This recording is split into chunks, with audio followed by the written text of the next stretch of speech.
เตะบานเด้อทีมผู้หญิงของเขตวัฒนธรรมกับทางทีมยิง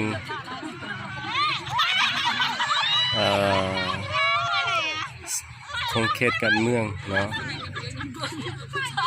เตะบานตอนรับกองประชุมมามอบรับมืออย่างยืนซีบุกของเมืองสอนเนาะสาวนุ่มซีบุกเมืองสอนมวนหลายเด้อนี่นะ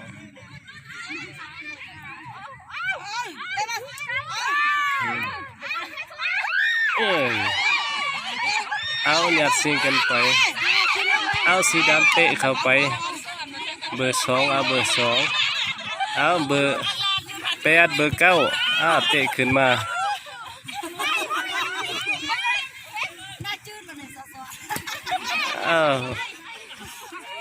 บ่เป็นหยังเพิ่นว่าสบาย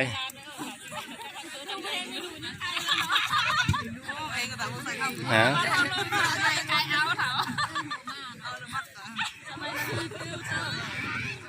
กีฬามัน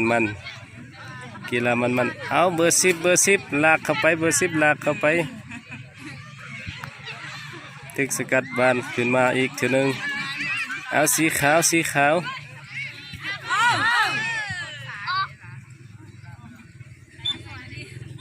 เป็นบานของทีมสีขาวนะทีมยิงของเขตการเมือง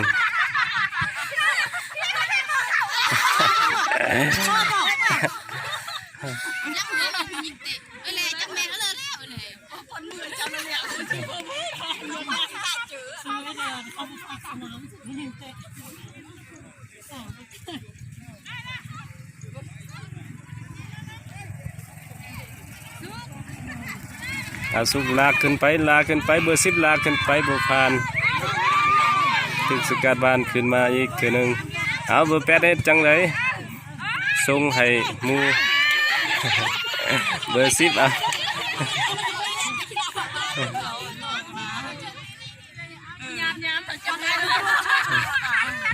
ยังบ่ทันเป็นประตูเถื่อเนาะ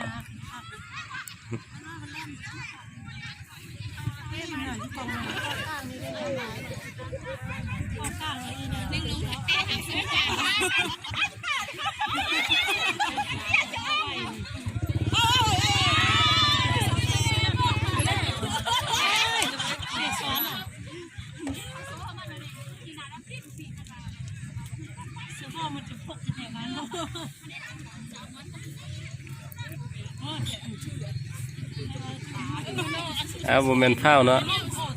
ถึงมือ เป็นวันถึงมือ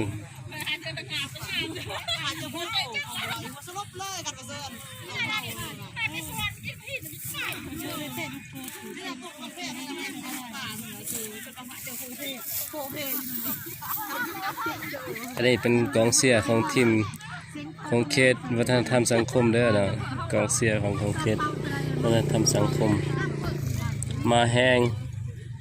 มาเพียบเลยมื้อนี้นะกองเชียร์สุดยอดได้กองเชียร์นะ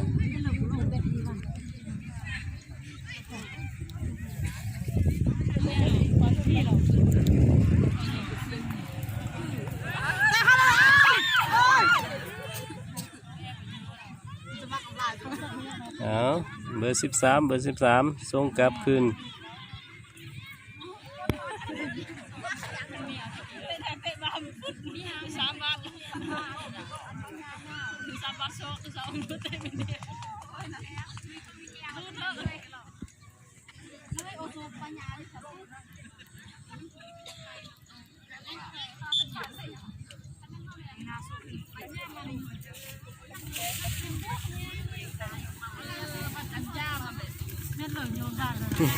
เงินบ้าน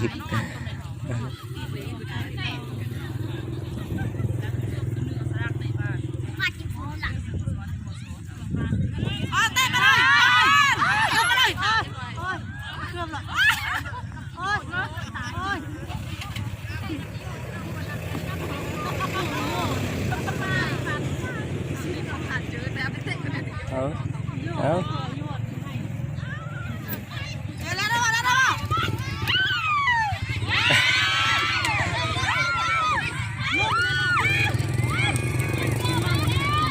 เรียน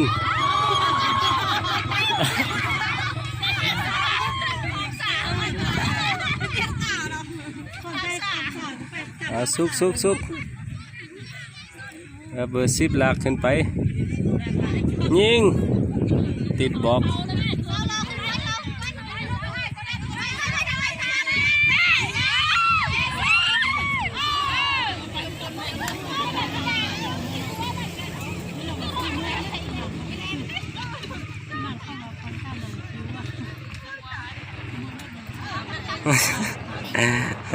ลอกพันเสย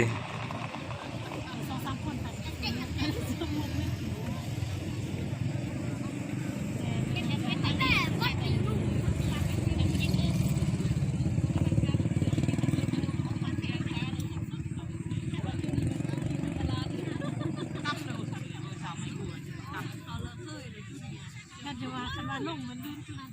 ว่าน้ำมันทำพิษเลยอันน้ำก็เลยหัวว่าน้ำแดงซ้ำก็เลยเจอเบื้องเว้นอยู่คุณชื่อเห็นแต่แก้วน้องกันเป็นคนเชื่อมบ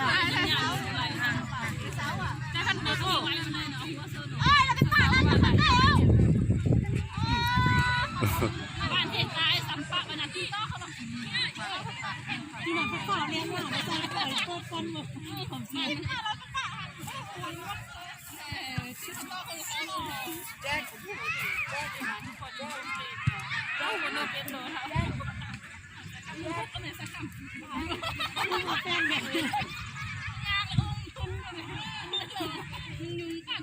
เอาติดนม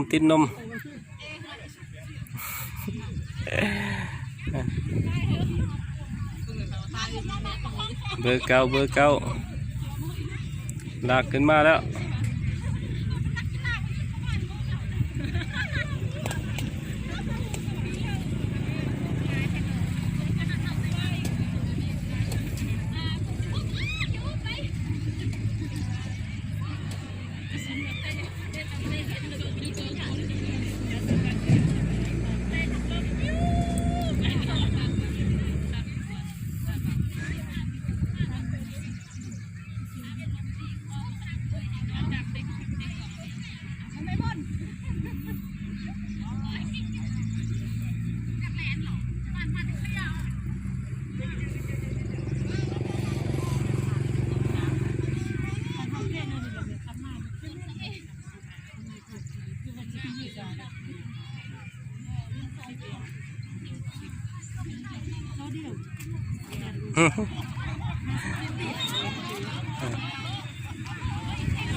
เกือบทอน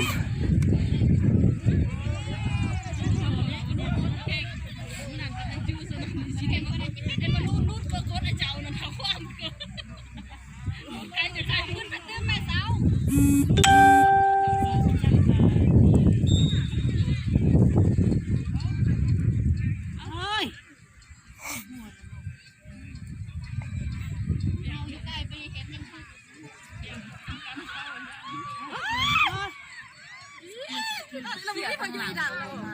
เขียนข้างหลัง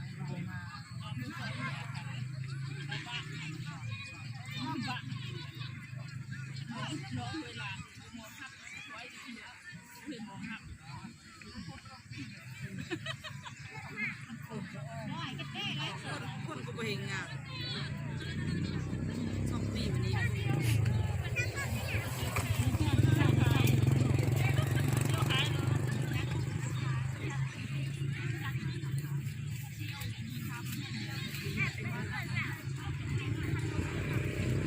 เปิดขึ้นมาเมื่อเวลา00อยู่ก็ยังเป็นคะแนน00เนาะประกอบกัน0-0เด้อหน่วยหลาย